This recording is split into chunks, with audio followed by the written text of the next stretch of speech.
Durante os exercícios militares Zapad 2025, a grande mídia ocidental entrou em pânico com questões como o lançamento do míssil Zircon durante essas manobras. O Moscow Times, uma publicação fortemente anti-Rússia, também comentou sobre a realização de exercícios de ataque nuclear nesse contexto. Keith Kellogg, que se apresenta como o principal responsável pela questão da Ucrânia, também fará algumas observações curiosas sobre a Rússia em direção às capacidades dos Estados Unidos de país. E de que lhe disse?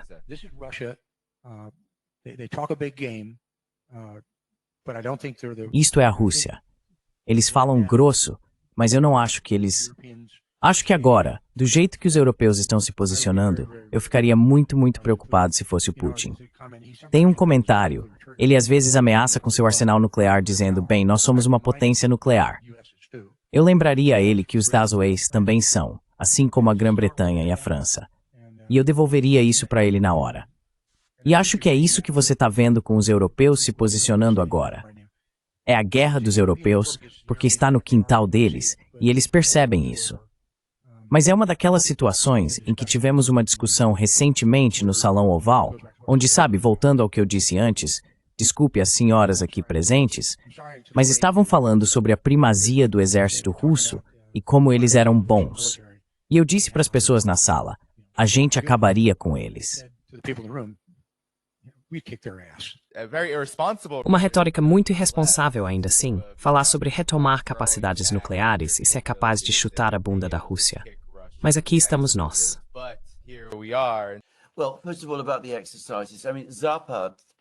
Bem, antes de tudo, sobre os exercícios. Zapad 25 é um exercício. Os russos vêm realizando exercícios chamados Zapad. Zapad significa oeste, nas regiões ocidentais do país deles, e claro, agora também na Bielorrússia, que é um país aliado. Essa é uma prática que os russos mantêm desde bem antes da Guerra Fria. Eles já faziam exercícios Zapad nos anos 1970, acredito que até mesmo nos anos 1960. O maior de todos, o maior exercício militar da história mundial, foi o Zapad 81, que aconteceu em 1981. E eu me lembro disso, aliás. Esse exercício em particular, o Zapad 25, é um grande exercício. Envolve cerca de 100 mil homens. Mas não está na mesma escala de alguns dos exercícios Zapad que já aconteceram antes.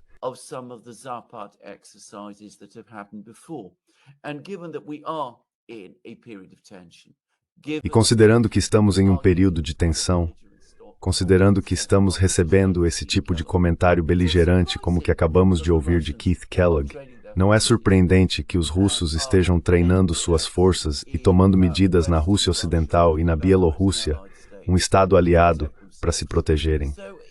Portanto, não acho que os exercícios em si sejam motivo para alarme em particular.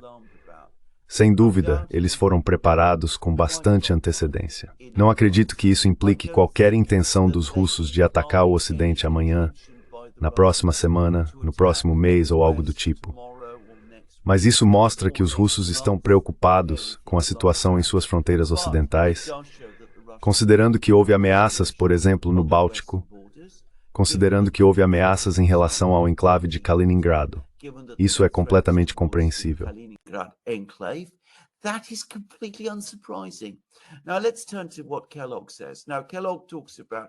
Agora vamos ao que Kellogg diz. Kellogg fala sobre como os americanos podem derrotar os russos, que podem vencer os russos, que podem eliminar os russos. Bem, a primeira coisa a dizer é que ele fala sobre os Estados Unidos serem uma potência nuclear. Ele fala sobre a Grã-Bretanha e a França serem potências nucleares. A Rússia é a maior potência nuclear do mundo. Os russos têm forças nucleares enormes, pelo menos comparáveis em poder e sofisticação às dos Estados Unidos. Se estamos falando de forças convencionais, então as forças convencionais russas hoje superam em muito as da Grã-Bretanha e da França. Eu estava lendo um relato em uma revista militar britânica que o exército britânico, por exemplo, agora tem apenas 25 tanques operacionais. Já os russos usam 25 tanques, às vezes apenas para tomar uma única vila na Ucrânia.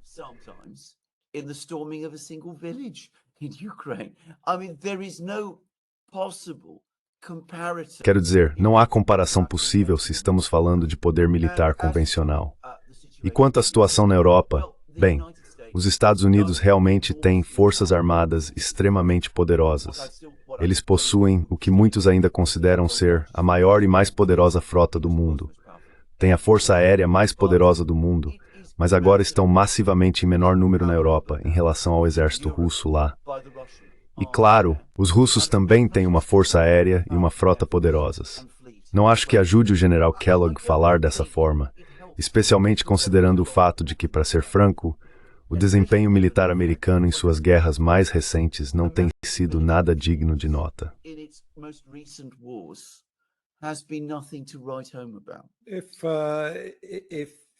Se os Estados Unidos ou a OTAN realmente acreditassem que poderiam derrotar a Rússia na Ucrânia, eles teriam estado na Ucrânia desde o primeiro dia.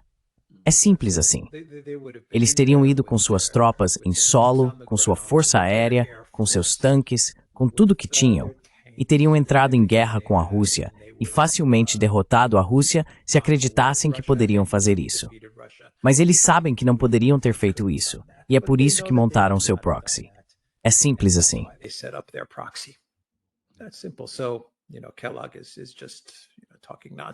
Então veja, Kellogg está só falando besteira. Mas, de novo, ele é alguém que fez 4 ou 5 viagens a Kiev nos últimos 4 ou 5 meses. Ele está recebendo todas as informações do Zelensky. Ele está próximo demais do Zelensky e da Ucrânia. Esse cara não é um enviado. Ele não é um diplomata.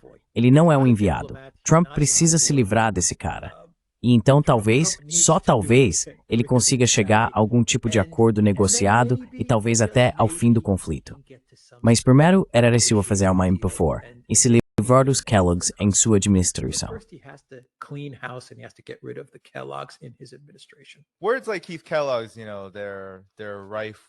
Palavras como as de Keith Kellogg, você sabe, estão cheias de declarações, sem base em fatos e ameaças. Mas em relação à Rússia e esses exercícios, estou curioso se você poderia falar sobre o que exatamente motiva a Rússia a desenvolver esses mísseis avançados. Os hipersônicos, o Zircon, e você sabe a conversa sobre o Iskander. Sei que Belarus agora está quase sob esse guarda-chuva do Iskander, onde durante esses exercícios, eles também estão testando seu desdobramento. Então fale sobre esse tipo de reforço do lado da Rússia, da perspectiva russa, e o que isso diz exatamente sobre a capacidade da Rússia de se defender. Porque acho que a grande questão aqui é que vemos a Rússia realmente desenvolvendo armamentos bastante avançados que provavelmente fazem os Estados Unidos e a OTAN pensarem 2 ou 3 vezes antes de entrar em um conflito aberto com a Rússia.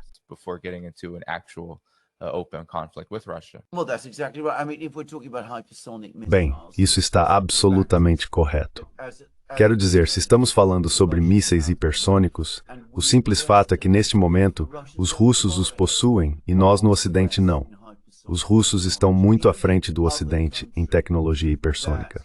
O único outro país que pode se comparar aos russos em tecnologias hipersônicas é a China, não os Estados Unidos, nem qualquer um dos membros europeus da OTAN. E os russos desenvolveram essas capacidades.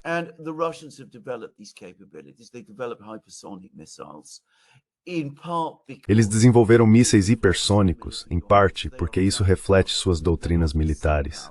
Eles são uma potência terrestre, não são uma potência marítima.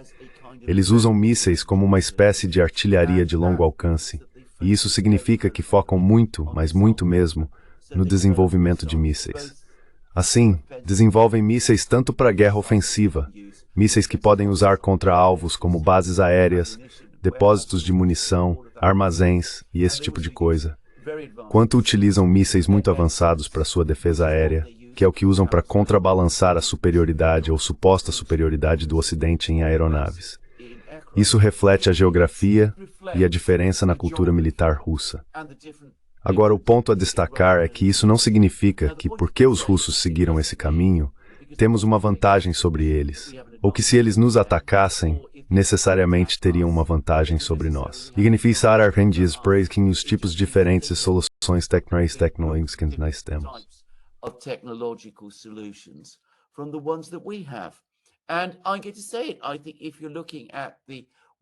E devo dizer, acho que se você observar a forma como os russos se adaptaram à guerra nos últimos 3 anos e meio, A maneira como avançaram muito à frente do Ocidente na guerra com drones, por exemplo, quando antes era universalmente assumido que estavam muito atrás, estamos diante de um sistema militar realmente formidável, que evolui, aprende e se adapta, e que claramente tem a capacidade de se apoiar em uma base científica e industrial muito, muito poderosa, sendo absolutamente uma força a ser considerada. Então, voltando ao que Kellogg disse, quero dizer, ele está falando bobagem. E quanto mais cedo pararmos de ouvir pessoas como ele, melhor será para todos.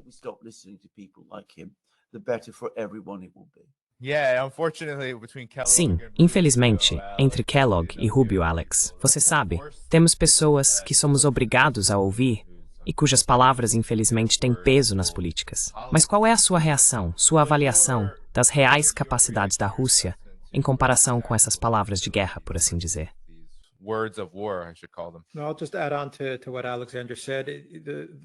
Vou apenas complementar o que o Alexander disse. O exército russo também é um exército construído para defender sua área, seu país e sua esfera. Não foi feito para ser expansionista. Não foi feito para marchar até Paris ou Londres ou algo assim. Não é composto por vários porta-aviões ou algo parecido com o que os Estados-Unidos têm para projetar poder longe do país. É um exército estruturado para defender e proteger suas fronteiras e qualquer ameaça ao país e ao que considera ser sua esfera de influência. Então esse é o exército russo. É para isso que ele foi feito. E ele faz isso muito bem.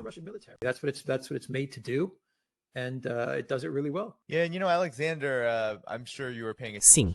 E sabe, Alexander, tenho certeza de que você prestou atenção durante o 80 graus aniversário que a China celebrou de sua vitória sobre a agressão japonesa, quando também houve um tipo de pânico semelhante na grande mídia, dos Estados Unidos e do Ocidente, falando sobre todas as armas avançadas, o míssil balístico intercontinental Dongfeng, tudo isso. E sabe, pessoas com quem conversei da China, próximas à China, dizem que isso não foi uma demonstração. Foi quase exatamente o que o Alex acabou de dizer, das nossas capacidades ofensivas. Foi uma demonstração de que não vamos mais ser tratados como fomos há mais de 80 anos. E imagino que a Rússia esteja em uma posição semelhante, e que muitos russos possam sentir o mesmo em relação às suas próprias capacidades militares. Mas, diante de tudo isso, Alexander, considerando essa comparação e a situação atual na Ucrânia, como essas capacidades militares realmente se refletem na realidade em solo ucraniano também? Acho que o Alex levantou alguns pontos realmente bons.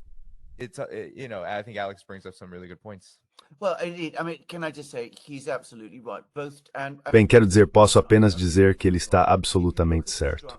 E o seu ponto sobre a China é absolutamente preciso. Se você olhar para a estrutura tanto das forças armadas russas quanto das chinesas, elas basicamente existem para fornecer proteção ao núcleo, aos países de origem, e também para projetar poder próximo à periferia, nas áreas imediatamente adjacentes ao território nacional. Nenhum dos dois países jamais buscou projetar poder ao redor do mundo, como fazem os Estados Unidos. Os Estados Unidos construíram suas forças armadas menos para proteger o território continental americano e mais para poder projetar poder em qualquer lugar do mundo, 24 horas por dia, 7 dias por semana. Tem seus 11 porta-aviões, tem esse número enorme de bases militares, tem tudo isso.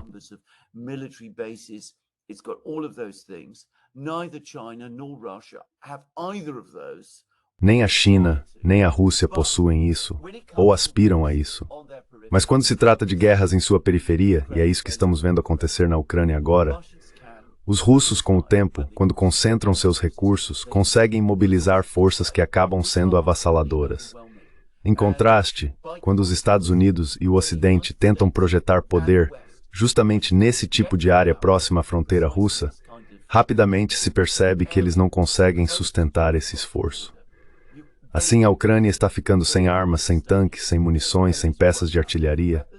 Fui informado por alguém que está em posição de saber que a Ucrânia já deslocou quase todos os seus canhões para a margem oeste do Dnieper, porque está sendo muito superada em poder de fogo a leste do Dnieper contra o exército russo agora.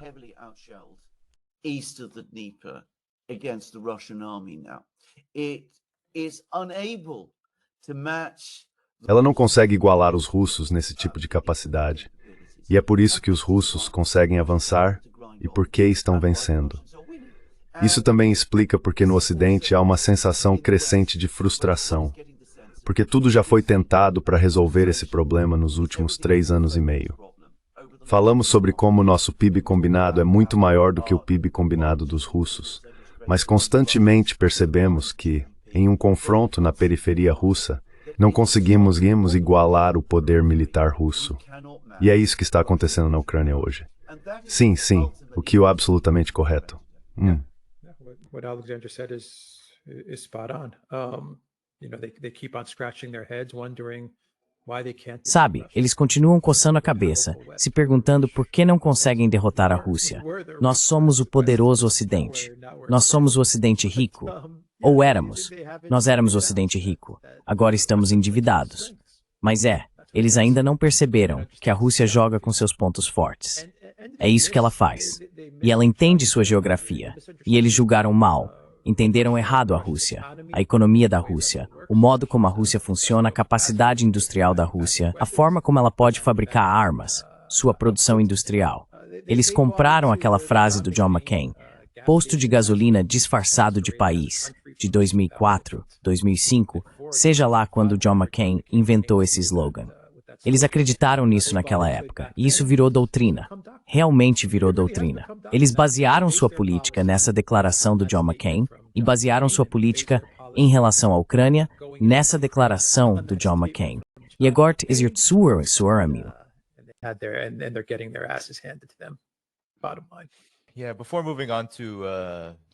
Sim, antes de passarmos para a situação mundial em geral, que tal, Alexander, se você pudesse nos atualizar?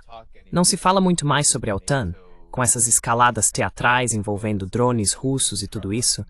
Também não se fala muito sobre o que está acontecendo de fato na Ucrânia, especialmente sobre para que lado esse conflito está indo e com que rapidez. Então, Alexander, ajude o público a entender isso.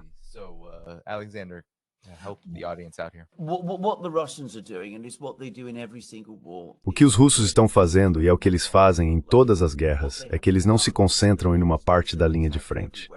O que eles fizeram, o que sempre fazem, é atacar em todos os lugares, o tempo todo. E continua sendo uma política de desgaste. A política russa, a doutrina militar russa, é usar o desgaste para destruir o exército inimigo e, através da destruição do exército inimigo, a capacidade do inimigo de continuar lutando para fazer o inimigo perder a vontade de lutar. E é basicamente isso que eles estão fazendo. Então os russos avançaram no sul, na região de Zaporozhye em direção ao rio. Eles estão lutando ao longo desta linha de cidades, Sloviansk, Kramatorsk, Konstantinovka, Pokrovsk, esta última grande barreira fortificada que os ucranianos têm no Donbass.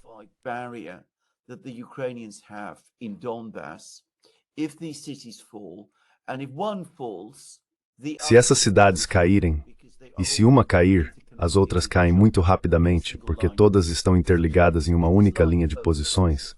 Se essa linha de defesa cair, então os russos conseguem avançar basicamente sem oposição, ou quase sem oposição, em direção ao oeste, até o rio Dnipro. Se eles chegarem ao rio Dnipro, a capacidade da Ucrânia de continuar a guerra começa a se desfazer, porque o Dnipro é a principal artéria de transporte da Ucrânia. Todas as suas principais cidades, Dnipro, Zaporizhia, Kremenchuk, a própria Kiev, estão localizadas nesse rio. Se os russos controlarem a margem leste, então a guerra basicamente termina. Provavelmente estamos mais próximos desse ponto do que muitas pessoas imaginam. E a informação que recebemos todos os dias da Ucrânia é que o exército ucraniano está ficando cada vez mais cansado. Está cada vez mais com falta de homens.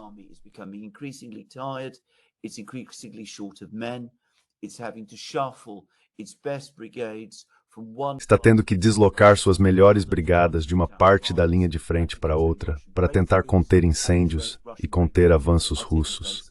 E esses avanços russos estão ocorrendo em cada vez mais lugares. Provavelmente nas próximas semanas, várias cidades, Kupiansk, Siversk, Liman no norte, cairão. Os relatos mais recentes sugerem que a situação em Pokrovsk, uma dessas cidades nessa linha de cidades, está muito ruim e que os ucranianos provavelmente serão expulsos de lá também. Mas, de um jeito ou de outro, não importa quanto tempo leve, essa barreira vai romper. O fluxo de lava, como aparentemente o Pentágono chama o avanço do exército russo, vai passar. E como eu disse, além disso está o Dnieper. E uma vez que os russos alcancem o Dnieper, efetivamente será o fim da guerra.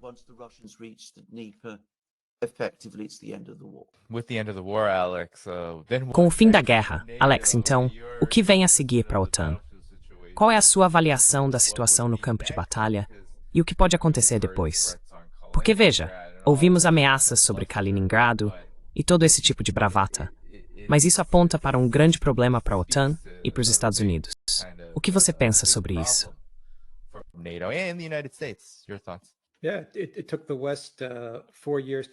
Sim, o Ocidente levou 4 anos para entender que a Rússia está travando uma guerra de atrito. Eles estavam tão preocupados com ganhos territoriais que esqueceram que a Rússia, antes de tudo, busca destruir as forças armadas ucranianas.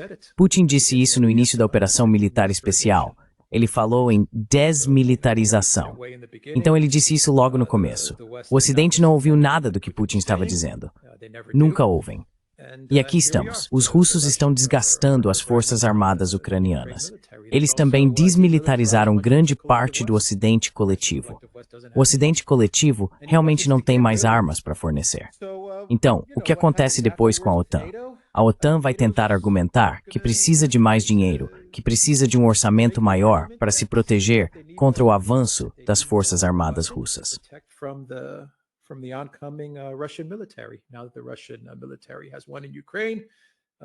Agora que os militares russos venceram na Ucrânia, Putin vai mirar nos Estados Bálticos. Ele vai mirar na Polônia e na Romênia, em Paris e Amsterdã. Por isso, precisamos aumentar nossos gastos militares para nos defendermos dos russos avançando para o oeste. Esse vai ser o plano da OTAN. Mas eles precisam dos Estados Unidos. Esse é o ponto-chave. E não sabemos o que Trump vai fazer. Ou se é sequer possível para os Estados Unidos se afastarem da OTAN, ou pelo menos reduzirem sua participação. Eu não acho que seja possível. Não vejo isso acontecendo. Mas esse vai ser o argumento da OTAN quando o conflito terminar, seja lá de que forma for.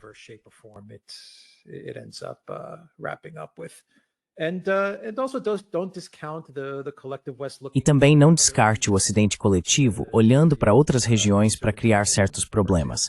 Por exemplo, a Moldávia. Isso pode se tornar um ponto crítico. Eles não desistiram da Geórgia, certo? Então, quero dizer, eles vão cutucar e tentar descobrir alguma coisa. Mas a Ucrânia era o grande alvo. Essa era a guerra que iria provocar uma mudança de regime em Moscou. E seria rápido.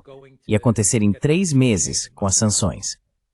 O governo de Putin iria cair e seria o fim do jogo. E não foi assim que aconteceu. Então vamos ter que esperar para ver como tudo isso vai se desenrolar. We'll have to wait and see how all of this unfolds.